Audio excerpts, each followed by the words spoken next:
gonna wish you died.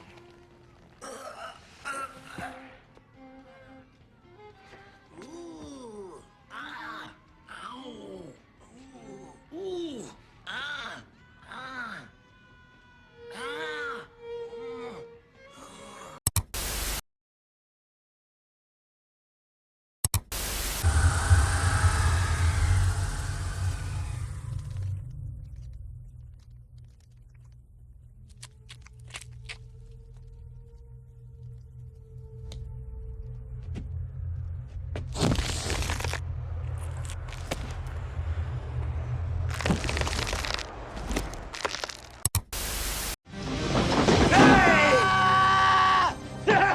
You're mine! You killed Marco! Yeah, you're next! You're next!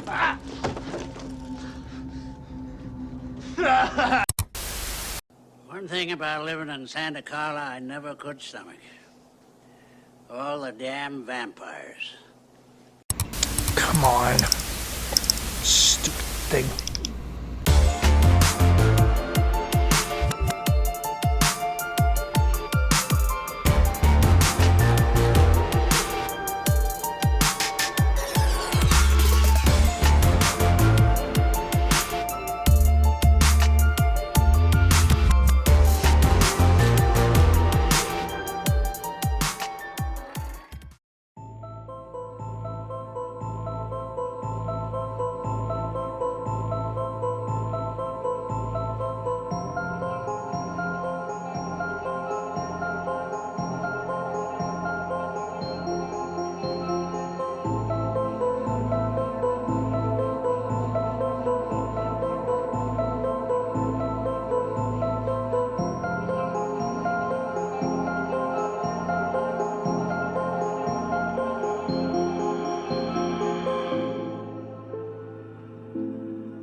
What's up, everybody? Welcome back to episode 5 of the Horror Roadside Show.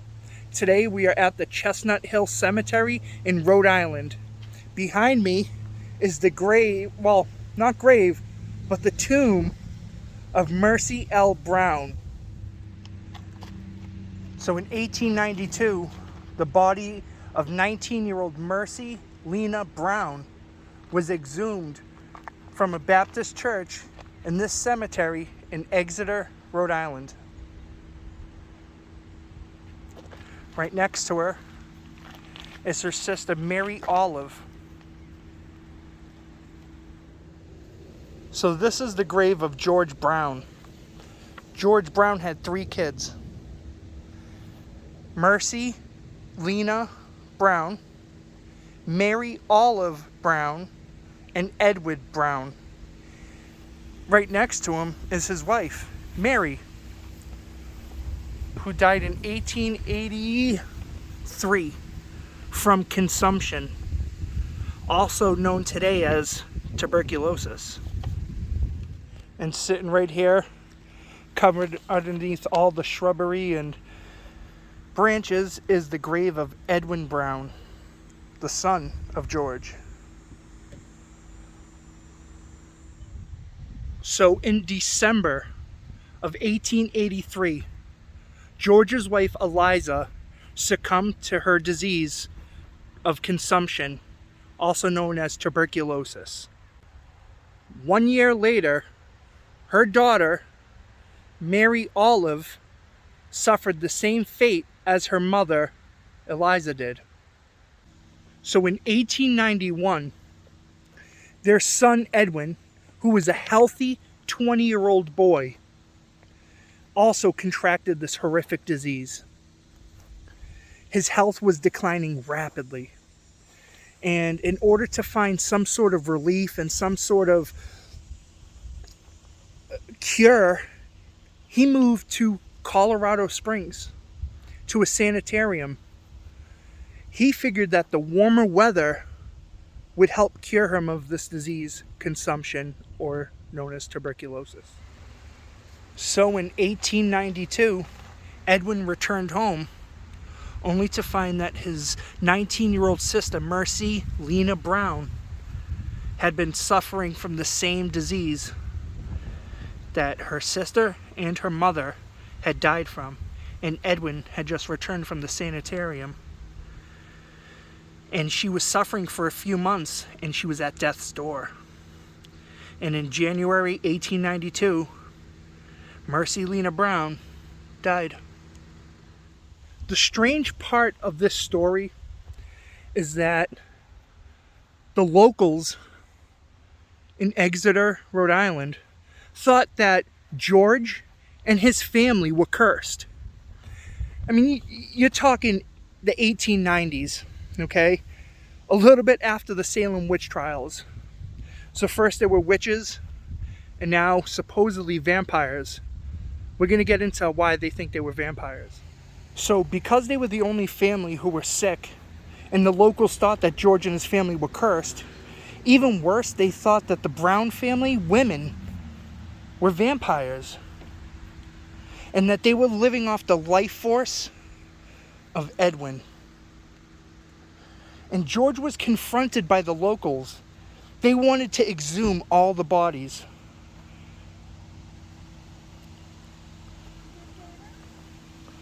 The ones of his wife and his 2 daughters. And if their bodies should show any sign of life, their vital organs were to be destroyed in order to save Edwin's life. So all the locals were going crazy. They were going berserk. They didn't know what was happening. All they knew is that this one family, their kids were dying, the mother died, and there was a craze of vampires. So there was a doctor named Dr. Harold Metcalf. Dr. Harold Metcalf knew that this was absurd, that vampires could exist. So he talked to George, and he told George, in order to come up with some kind of a solution to ease the minds of the locals, he'd have to come up with something, some kind of a plan to prove that his family, his daughters, and his wife were not vampires. 4 of George's friends dug up the graves of the 3 women. Mary Olive, Mother, Mary Eliza, and Mercy, who's, where's she? Right there. And Mercy. And what they found was Mary and Eliza were perfectly mummified. The decomposition was right to the point, except for Mercy. You see, Mercy, she looked like she was just buried. Strange. When they exhumed her and they did autopsy on her, they found that she still had blood in her heart. So they were thinking it must be Mercy. She must be the vampire who is sucking the life force out of Edwin.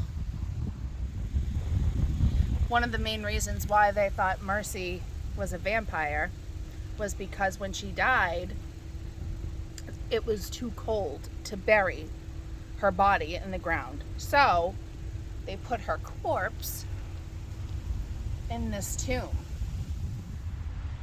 So by the time they came back here to take her out of the tomb to bury Mercy, they noticed when they did go back in that her body was in a completely different position from when they laid her before.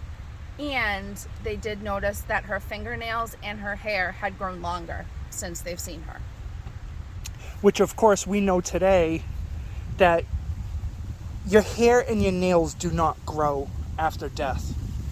It's actually because your body during the decomposition is shriveling and getting smaller. So it can appear that your nails are getting longer and your hair is getting longer. And that's just, today we just know this. But back then they didn't know that. No, it was the late 1800s. I mean, they did not have the technology or understanding of what we do now. Right. So this is where her body was kept. I mean, this is crazy. Let's see how far back this goes. Okay, I mean, it's kind of deep. As you can see, it goes all the way back in here. Looks like there's a tombstone back there as well. Yes, there is. There's a tombstone back there. Can you see that? Look at that. Oh, Jenna's going back there. I wasn't brave enough to.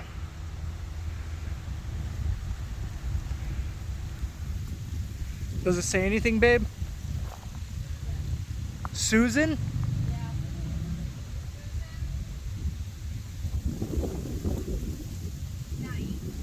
Susan Knight.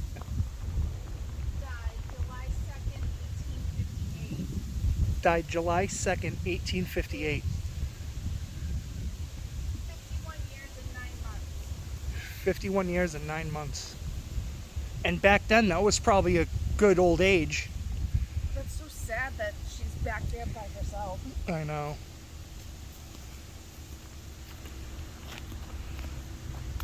So this is the tomb. I mean, and if you go to where the door is, right? Jenna and I noticed that the tomb door is off the hinge and they cinder blocked it up. Why? Probably to keep out trespassers. So Mercy's grave was actually stolen and returned a week later. Oh, wow. And it was defaced, you know, typical teenage kid type of thing. But I just noticed this is somebody left some flowers. I hope that's not poison ivy. Looks like it We'll is. find out. Yeah, right? There's some flowers in there. Here's a darker side of the story. When they exhumed her grave and they took Mercy out and they saw that she was practically the same as when they put her in the grave, with barely any decomposition, blood in her heart, it's unheard of. So what they did was they took her out and they said she's the culprit. She's the one who was killing Mary Olive. She's the one who killed Eliza, her mother, and she's the one that's killing Edwin. So the only way to stop her from coming back was to take out her heart and take out her liver and burn it. That's right, they burned it on a rock here in this cemetery. So what did they do after they burned it? Well, they mixed it with water. And in order to cure the family of the vampire curse and consumption, George, Mercy's father, drank the liquid of her liver, her heart, mixed with water. How's that one for you for a cure? Not long after, Edwin had also succumbed to the same fate as Mercy, Eliza, and Mary. A little bit later on, George passed away. I don't believe it was from tuberculosis/consumption. So he died in 1922. And there you have one crazy story. Rhode Island there's stories about Rhode Island about the vampire craze that went on in the 1800s. There's books written on it. I'm sure there were movies. There were articles written on it. Tons of stories that you can find yourself. But the Brown family was indeed the last family to be accused of vampirism, at least in Rhode Island. So here's another look at the grave, or tomb, not grave, tomb, where Mercy was kept. we're going to go take a walk back to the grave of the family and pay a little bit of our respects. We like to do that when we go to cemetery visits. You know, it's just, I feel it's a courteous thing to do. You're coming to see them. And it's just, you just want to pay your respect. It's a courteous thing to do. So once more, here are the graves. Here's Mary Eliza, George's wife. Here is George. This is Mary Olive. She was the second to die right after her mother. This is Mercy. This is the famous story. This is the girl. This is her, 19-year-old Mercy Lena Brown. I'm not Jewish, but I see a lot of people do this. They leave a rock. It's just out of respect. We're going to leave a rock right here for her. And rest in peace, Mercy. And Edwin, who's right over here, I'm going to leave a rock for him. Rest in peace. And Jenna had already left rocks for George, Eliza, and Mary. And here's another crazy story I read about. Is in 1988, there was a groundskeeper or a gravekeeper, cemetery keeper, wherever you call it, who was here, and he happened to see a white orb flying right around the graves of Mary Olive and Mercy. It's kind of a crazy story. Not to jump into any conclusions, but while we were far away, back that way, that's where the tomb is. So we walked this long road right here. While we were walking, I thought I saw a woman in a dress walking. Could be my imagination. It could have been anything. I'm not saying it's a ghost, but I thought I saw something. You are in a cemetery.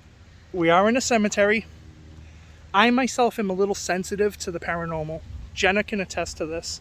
I can pick up on energies, and in certain areas I'm drawn to, almost as if something's pulling me or calling to me. A little strange. Not strange. It's one of the most wonderful things I love about you. All right. I don't know what it is, but a few minutes ago in the video, I spotted a tombstone just by its lonesome. Of Susan. Susan was her name. And it's in the midst of the brush and overgrown trees and bushes, and it's so sad because every living being that passes away deserves a proper place to be laid to rest. And I feel an emotion in a sense that she's just off and by herself. I feel drawn to that area for whatever reason. So I don't know. Probably not many people know that her grave is there. That's what I think. I'm sure the locals around here do. Yeah, but at the same time, just knowing that she's off by her lonesome. You know, it's sad. So that is going to conclude today's episode.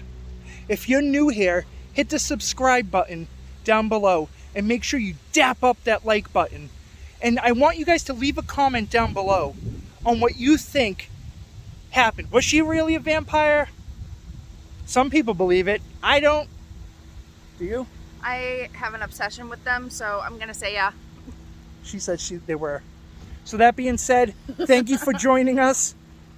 Till next time, the Horror Roadside Show. Have a good night.